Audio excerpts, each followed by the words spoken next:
Lalu setelah itu bisa juga dengan kita crown lengthening, jadi kita memperpanjang bentuk giginya.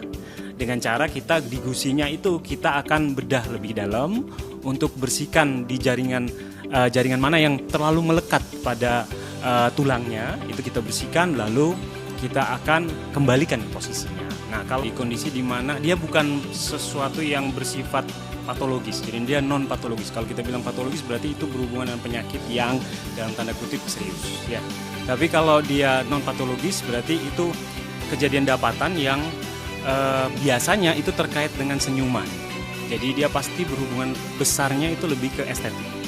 Nah, senyuman yang terlihat kurang lebih itu kalau berdasarkan literatur itu di atas 3 mili terlihat gusi lebih banyak. Jadi gusinya itu biasanya 2 sampai 3 mili ya. Tapi ini besar gusinya kok lebih dari 3 mili. Nah, itu bisa dikategorikan sebagai gummy smile.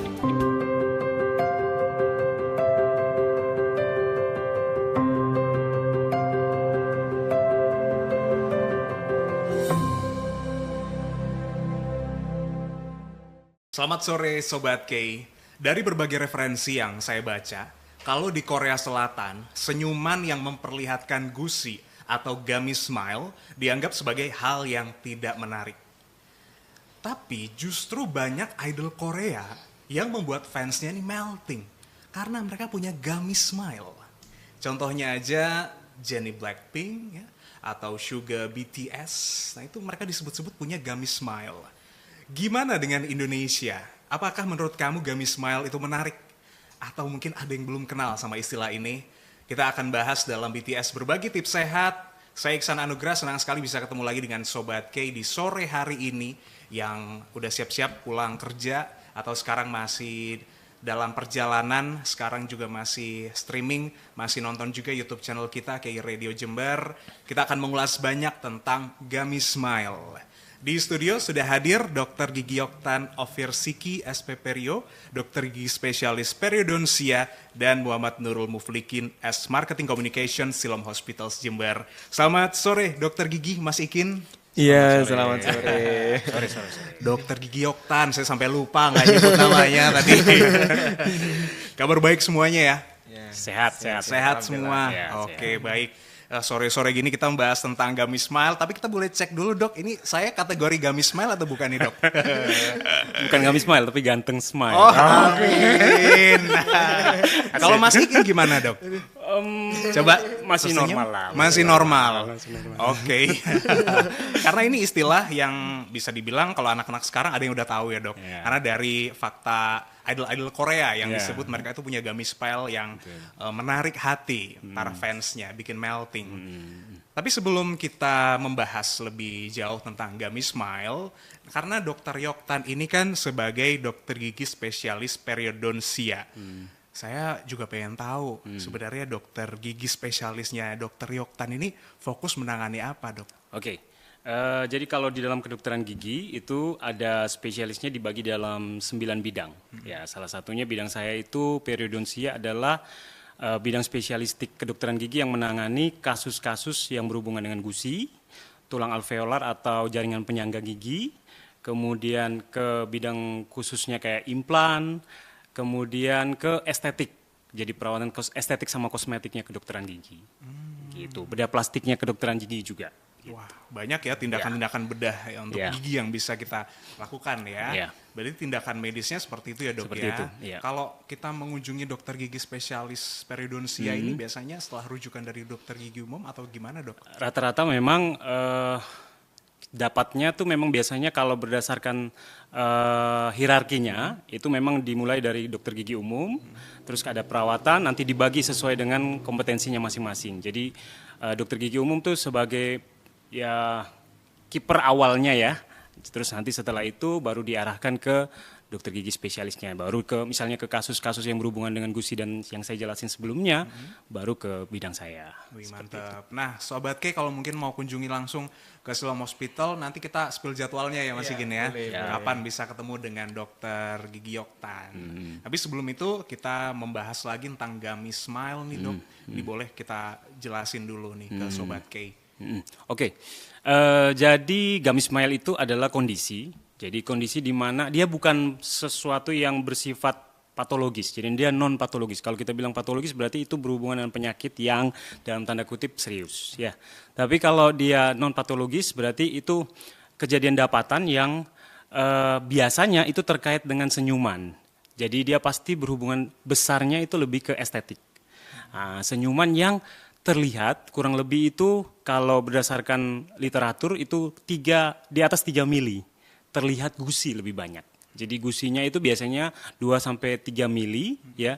Tapi ini besar gusinya kok lebih dari 3 mili. Nah, itu bisa dikategorikan sebagai gummy smile. Gummy smile. Iya. Teman-teman coba senyum semua dong, saya pengen lihat nih. Ini gummy smile atau normal? Flirting smile kalau ini ya. Dok. Oh, gitu. Normal gitu ya. Asal jangan setengah, Ya, setengah. Penyebabnya apa, Dok? Oke, gummy smile itu kalau kita bagi, itu lebih banyak kita bagi berdasarkan anatomi. Jadi gummy smile itu dibagi berdasarkan anatomi penyebab. Jadi berdasarkan apakah itu penyebabnya dari gusi itu sendiri, atau dari gigi, atau dari bibir, atau memang dari tulang rahangnya. Jadi kita bagi berdasarkan 4 anatomi ini. Nah, kalau berdasarkan gusi itu penyebabnya biasanya karena ada pembesaran dari gusi itu sendiri, pembesaran ukuran maupun pembesaran dari jumlah selnya. Terus pembesarannya itu bisa juga karena keradangan, bisa juga karena ada penggunaan obat jangka panjang tertentu, gitu-gitu. Itu biasanya berhubungan dengan itu. Atau pembesaran gusi atau pelebaran gusi itu bisa karena telatnya tumbuh, atau kita bilang itu dalam kedokteran gigi disebut altered eruption. Jadi altered passive eruption.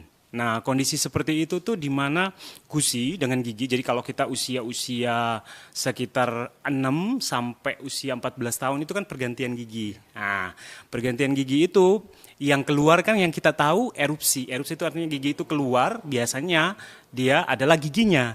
Tapi sebenarnya erupsi itu ada 2, erupsi pasif dan erupsi aktif. Aktif itu giginya, pasif itu gusinya. Nah, ketika giginya udah mencapai gusi dan dia keluar, kemudian gusi akan bergerak untuk naik kalau gigi atas ya, dia akan bergerak turun kalau gigi bawah ke daerah leher gigi. Dan itu usianya nanti sampai usia 20-an. Prosesnya itu terjadi. Nah, ketika dia dalam tanda kutip berubah prosesnya, jadi tidak mencapai proses leher gigi itu, maka dia menjadi terlihat mahkota gigi itu pendek. Jadi ketika senyum kelihatan gusinya yang lebih banyak. Nah, terus yang kedua, kalau kita lihat dari penyebabnya dari gigi itu sendiri biasanya penyebabnya karena posisi gigi. Ada orang yang terlihat tongos, ada yang terlihat kayak cakil ya. Nah, itu bisa mempengaruhi posisi gusi itu sendiri. Terus jumlah gigi, bentuk gigi, terus bentuk gigi itu bisa juga karena gini. Orang itu kan kecenderungan dia suka gigit itu depan ketemu depan ya. Atas bawah. Karena ketemu gitu akhirnya mahkotanya jadi terkikis, jadi pendek. Bisa juga karena itu. Jadi nanti itu berhubungan ke perawatannya. Terus kalau dari gigi itu sendiri bisa juga karena kalau dari setelah dari gigi kita ke bibir. Bibir itu bisa juga karena gini, bibirnya tuh terlalu pendek. Jadi kalau dia senyum itu ya senyum ya wis pendek gitu, gusinya akan lebih kelihatan. Atau dalam tanda kutip gusinya itu hiperaktif. Oh, gusi bisa hiperaktif ya. Bisa bernyawa juga dong. Iya. Jadi terlihat tuh adem ayem di awal. Jadi begitu diam, dia diam. Dia tidak terlihat seperti bergerak ya kayak bergerak-gerak gitu. Tapi kalau ketika dia senyum itu hiperaktifnya tuh terjadi, yaitu bibirnya tuh terlanjur melebar naik ya, sehingga gusinya itu akan lebih kelihatan. Nah, itu nanti proses perawatannya juga berbeda. Dan yang terakhir itu berdasarkan anatomi dari rahang. Jadi kalau rahangnya itu tumbuh vertikal lebih panjang, lebih lebar lah ya. Nah, itu bisa mempengaruhi besarnya gusi jadi lebih tebal. Nah, di situ akan terjadi gummy smile itu sendiri. Oke, itu dia penyebab-penyebab gummy smile. Banyak banget ya yang menyebabkannya. Tapi apakah gummy smile ini bersifat keturunan? Kita akan ketahui jawabannya setelah yang berikut ini.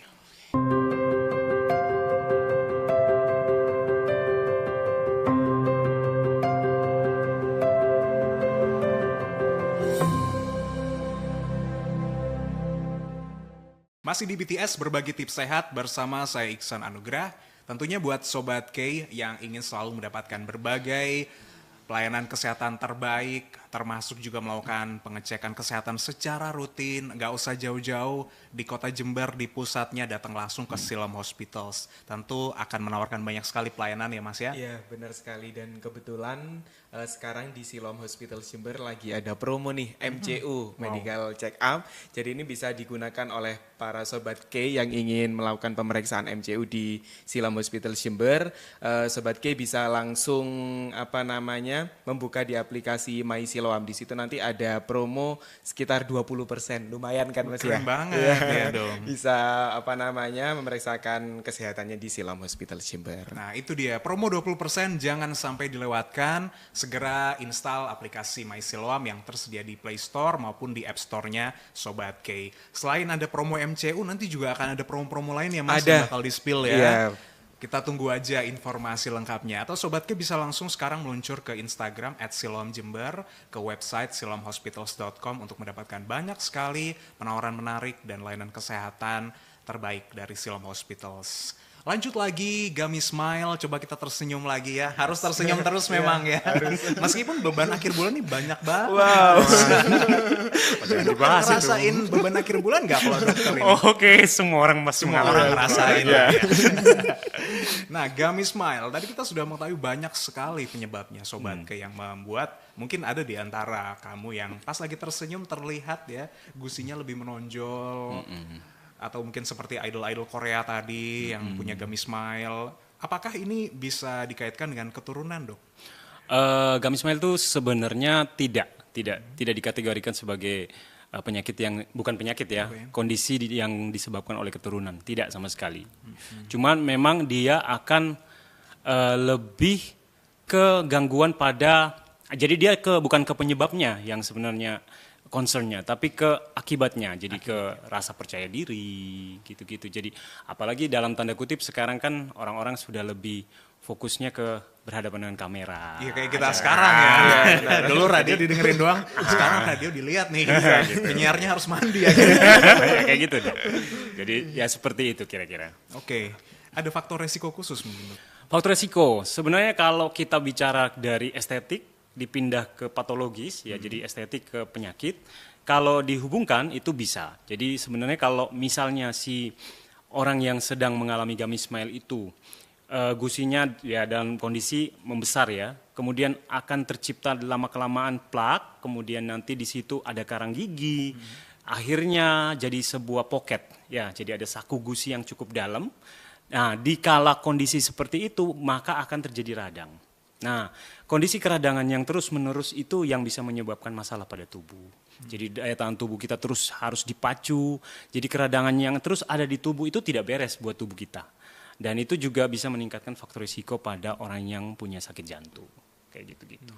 Termasuk kita berarti harus rutin membersihkan gigi dengan benar ya, Dok ya? Benar. Agar tiba-tiba nggak muncul Gummy Smile Betul, ini ya betul. dalam gigi kita atau senyuman kita.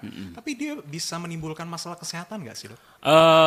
Menimbulkan tidak, tapi meningkatkan resiko iya. Resiko. Ya, menimbulkan. Kalau meningkatkan resiko biasanya yang paling besar kalau keradangan pada gusi itu ada dan hilang muncul, tapi dia terus menerus. Tadi yang saya bilang tadi meningkatkan resiko penyakit jantung. Jadi nanti akan terbentuk deposit pada pembuluh darah dan akhirnya bisa menyebabkan menyempitnya pembuluh darah. Kemudian juga kalau pembesaran gusi yang terlihat, yang kita bisa bilang tadi Gummy Smile tadi, pembesaran gusi itu terus ada di situ dan keradangan itu terus ada, apalagi pada pasien-pasien yang mengalami diabetes. Ya, pada kasus seperti itu diabetes dan periodontitis, jadi akhirnya penyakit yang terjadi pada gusinya itu sudah ke level ke tulang rahang, jadi ke periodontitis itu sendiri.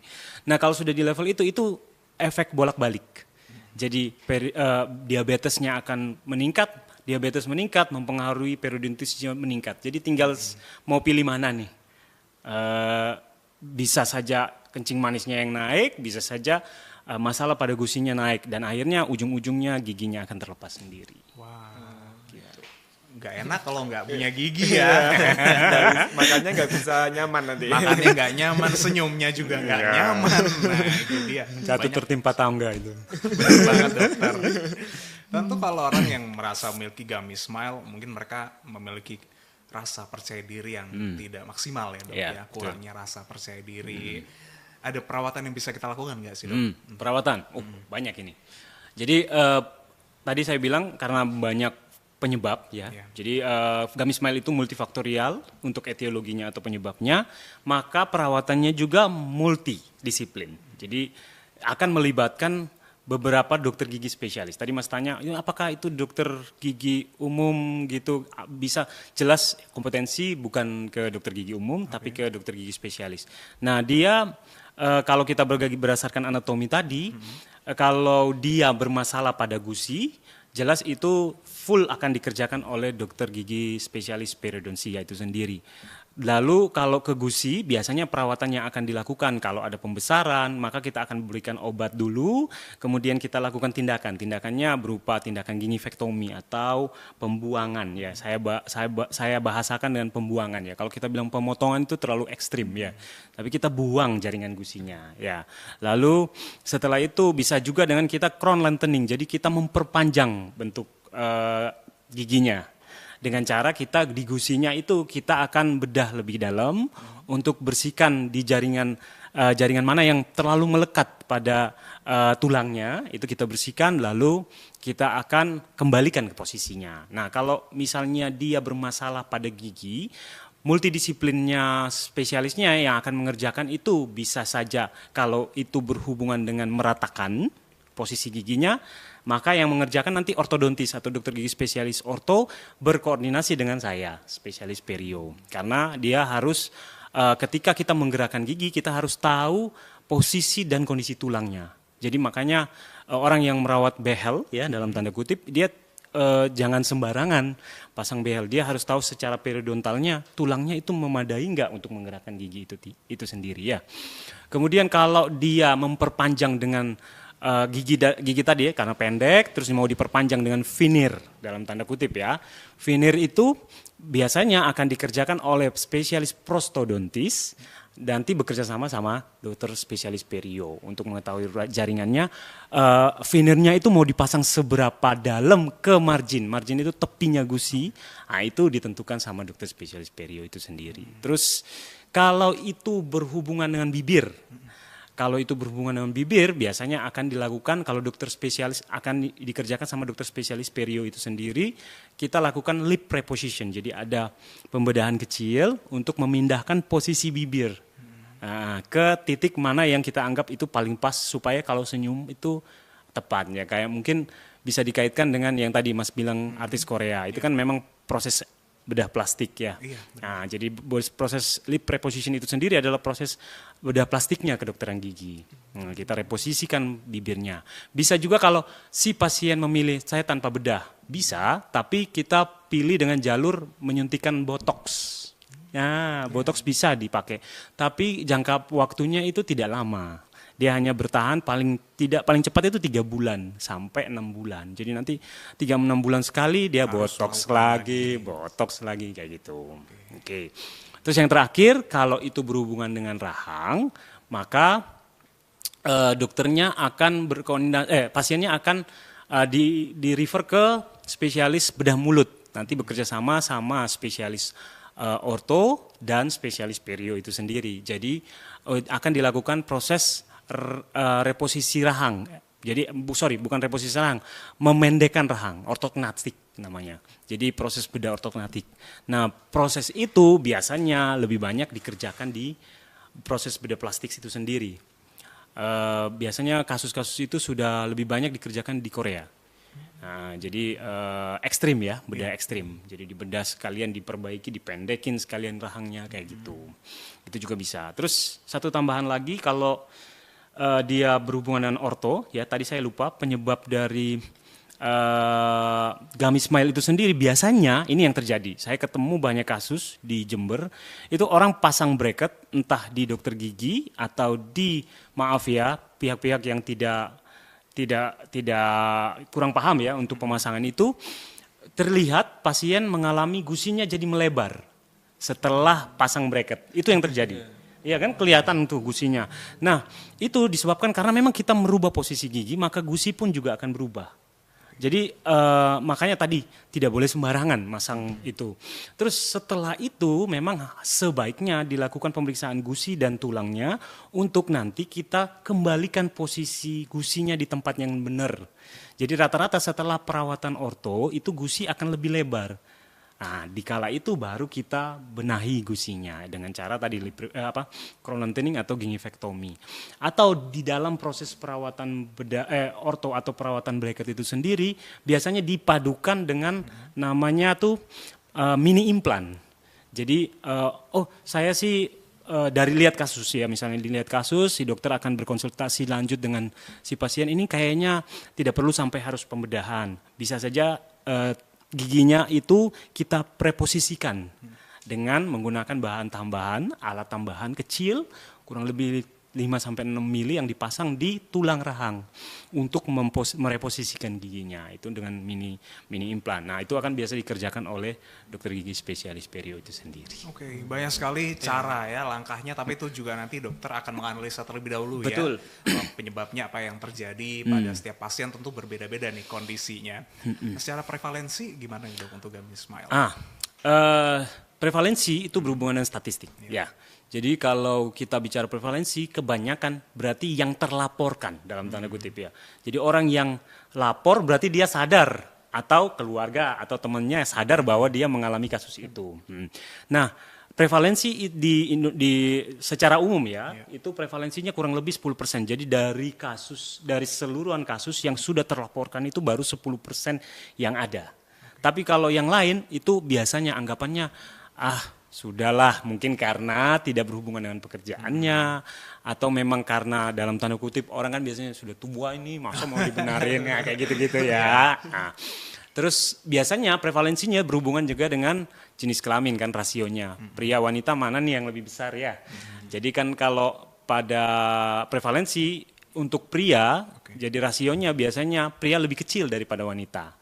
Kembali lagi, penyebabnya apa? Kalau kita bilang penyebabnya berdasarkan ilmiah, kita belum bisa memastikan karena di jurnal pun masih banyak jurnal yang masih membahas hanya seputar angka, tapi penyebab belum ada untuk membedakan bahwa itu pria atau wanita. Tapi kalau menurut hemat saya sendiri, ya, jadi kalau saya lihat sih prevalensi berarti kan ke yang melaporkan.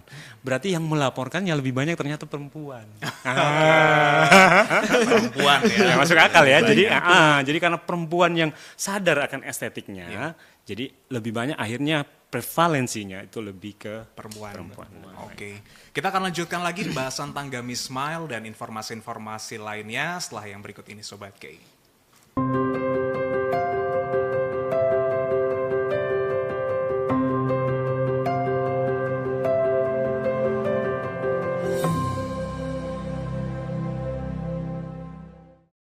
Kembali lagi di BTS Berbagi Tips Sehat. Terima kasih buat Sobat K yang masih tune in di 102,9 FM lewat streaming di website, lewat aplikasi Noise maupun yang lagi nonton di YouTube channel K Radio.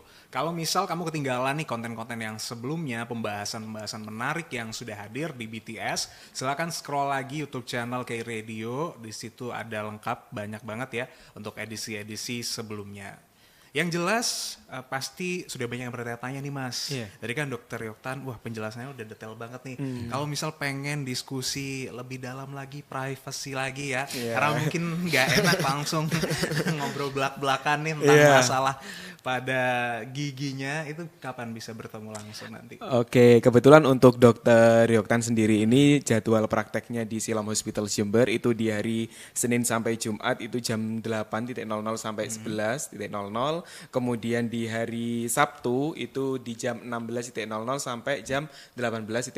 Jadi reservasi terlebih dahulu H-2 atau H-1 seperti itu. Antrinya banyak ya dok? Iya. Dan untuk reservasinya itu bisa dilakukan di aplikasi MySiloam. Segera download aplikasinya di Play Store maupun di App Store. Berbicara tentang gummy smile, Sobat K yang mungkin menyadari ada perbedaan atau merasa kok gusnya lebih menonjol, segera langsung lakukan perawatan, datanglah ke dokter spesialis gigi seperti Dokter Yoktan ini ya, ke Siloam Hospitals. kita lanjutkan lagi dan pembahasannya ini mengenai perawatan Gummy Smile ya dok ya. Pasien biasanya akan ke dokter gigi umum dulu atau langsung nih ke spesialis? Rata-rata sih yang kalau institusi ya, kita bicara institusi, biasanya kalau ke rumah sakit sudah dapat rujukan biasanya sih kalau ke saya. Jadi yang dari dokter gigi umum akan di-refer ke spesialis yang berhubungan dengan itu dan biasanya akan ke bidang saya. Atau dalam tanda kutip pasien-pasien sekarang kan well educated ya. Jadi sudah lebih sadar, biasanya mereka akan searching lalu bikin janji sendiri kayak gitu-gitu. Siap. Kalau misalkan kita abaikan, nggak dirawat nih, gusinya bisa semakin menonjol nggak dok? Semakin menonjol dan tidak. Dia kalau dilihat dari penyebab tadi. Kalau memang dia itu karena masalah pada pembesaran gusi yang dikarenakan karena misalnya si pasien memang punya riwayat penggunaan obat tertentu, punya penyakit epilepsi, kemudian mungkin karena ada hormonal, jadi pada wanita kan biasanya ada hormonal menopause, kemudian hamil dan gitu ya, atau sedang perawatan sedang perawatan bracket, masih dalam step perawatan, biasanya bisa akan lebih besar gusinya, bisa akan lebih menonjol atau bisa akan lebih terlihat gusinya waktu senyum kayak gitu. Oke. Tapi dari perawatan-perawatan tadi dok, kalau kita simpulkan kebanyakan kan bedah ya dok ya, pasti akan berkaitan sama bedah. Ada resiko efek sampingnya nggak dok? Kalau efek samping dari penelitian ya, kalau kita bicara soal hitungan secara kertas ya, secara kertas itu berarti secara teori. Semua benda asing yang dimasukin ke tubuh pasti punya efek samping.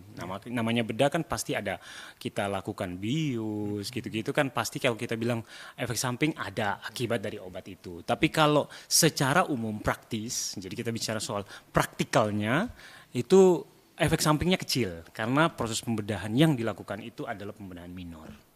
Nah gitu. Jadi rata-rata proses penyembuhannya kalau berhubungan dengan gusi itu 1 minggu sampai 2 minggu. Artinya bukan berarti 1 sampai 2 minggu saya nggak makan dokter. Tapi kan berarti kan sebenarnya hanya proses penyembuhannya saja. Makan, minum dan semuanya itu tetap berjalan dengan baik dan teratur. Hanya yang penting dia memperhatikan kaidah-kaidah yang sudah dikasih sama dokternya.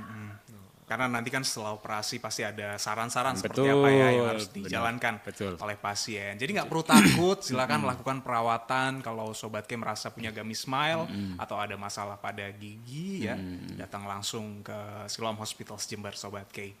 Nah itu tadi penjelasan tentang Gummy Smile, tapi ada beberapa hal yang akan kita ketahui ini mengenai ini apakah mitos atau fakta. Ada yang mungkin tadi sudah disampaikan oleh Dr. Yoktan, tapi nggak apa-apa kita spill kembali sore ini.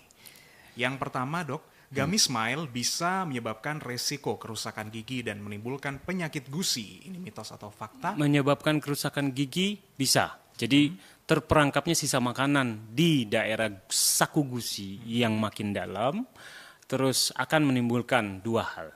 Jadi resiko yang terjadi biasanya lubang pada gigi yang tersembunyi di balik gusi itu sendiri atau karang gigi tadi. Dan itu pada akhirnya keradangan berlanjut dan seperti yang saya jelasin tadi. Jadi faktor resiko itu ada. Jadi bukan berarti dia mitos. Dia fakta justru ya. Yeah. Berikutnya, semakin bertambah usia berisiko memunculkan Gummy Smile. Semakin bertambah usia sebenarnya bukan karena usianya. Jadi proses Gummy Smile itu kalau dilihat dari proses pertumbuhan, tadi yang saya bilang erupsi pasif, altered eruption pasif tadi, itu sudah bisa terjadi dari pasien itu usia-usia belasan ke 20-an sampai 30-an. Terus bertambah usia akan lebih parahkah?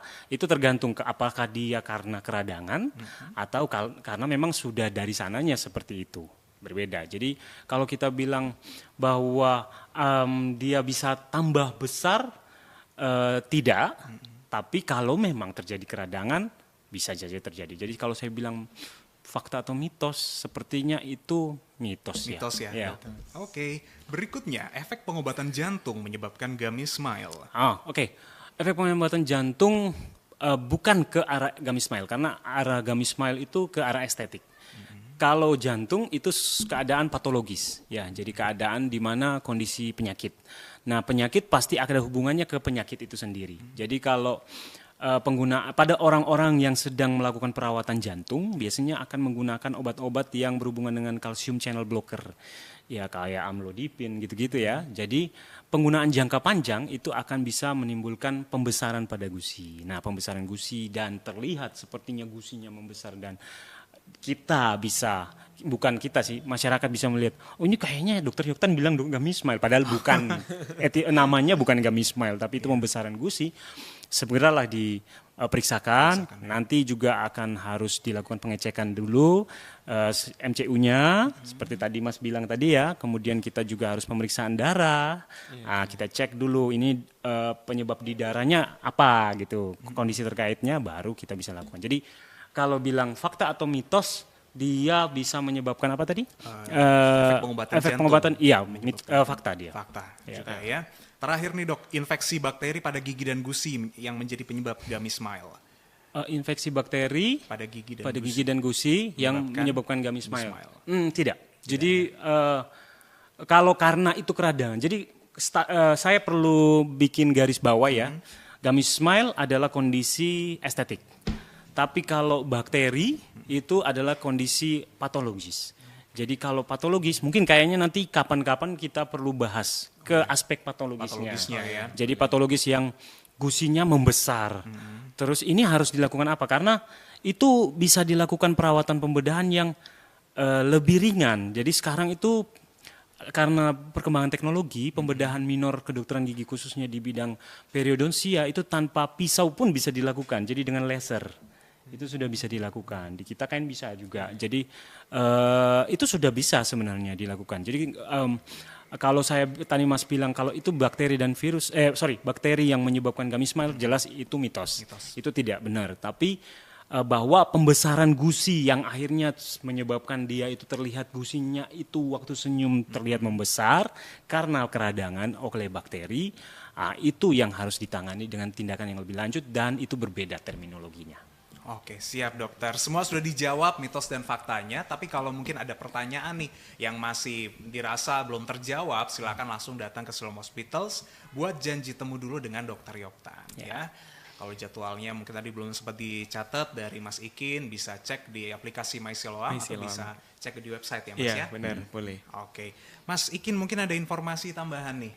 Ya, tadi sempat saya sebut ya bahwa di Siloam Hospital Jember ini ada beberapa promo yang bisa digunakan oleh Sobat K semuanya. Selain tadi saya sudah menyebutkan ada promo MCU, di kita di Siloam Hospital Jember sekarang juga lagi ada promo di laboratorium dan juga radiologi. Dan itu juga bisa Sobat K dapatkan melalui aplikasi My Siloam. Oke, mantap ya. Banyak sekali ya Mas ya layanan yang kita justru sangat dimudahkan dengan aplikasi tersebut. Bisa diinstal langsung di smartphone-nya, jadi nggak perlu jauh-jauh datang ke rumah sakit tanya-tanya dulu. Bisa reservasi langsung di aplikasi itu. Wih, keren banget. Nah mungkin terakhir nih dokter ada yang mau disampaikan conclusion dari pembahasan kita. Saya kira masyarakat sekarang sudah sangat teredukasi. Jadi dengan kemajuan teknologi, tapi kalau menurut saya semua edukasi dalam tanda kutip yang kita terima lewat HP itu perlu kita jaring dengan baik. Jadi kita perlu tanyakan kepada orang yang tepat bahwa ini kasus saya seperti apa. Jangan sekedar hanya searching kemudian menduga lalu mendiagnosa sendiri. Itu akhirnya menimbulkan ketakutan pada diri sendiri yang kita tidak sadari ya. Jadi menurut saya konklusinya entah itu dia estetik atau patologis yang berhubungan dengan gusi, tulang dan semua yang ke arah kedokteran gigi, sebaiknya datanglah ke tempat yang tepat dengan orang yang tepat. Oke. Terima kasih banyak Dr. Yoktan Ovier Siki SPP Rio, dokter gigi spesialis periodontia Siloam Hospitals, dan Mas Ikin juga terima kasih banyak ya. Dari Marketing Communication Siloam Hospitals Jember, banyak sekali informasi yang sudah kita dapatkan sore hari ini. Sekali lagi terima kasih, mudah-mudahan bisa ketemu lagi ya lain waktu kita bahas lebih dalam yang tentang patologisnya tadi itu ya dok ya. Terima kasih juga Sobat K untuk kebersamaannya sore hari ini. Kita jumpa lagi di edisi yang berikutnya. Selamat sore.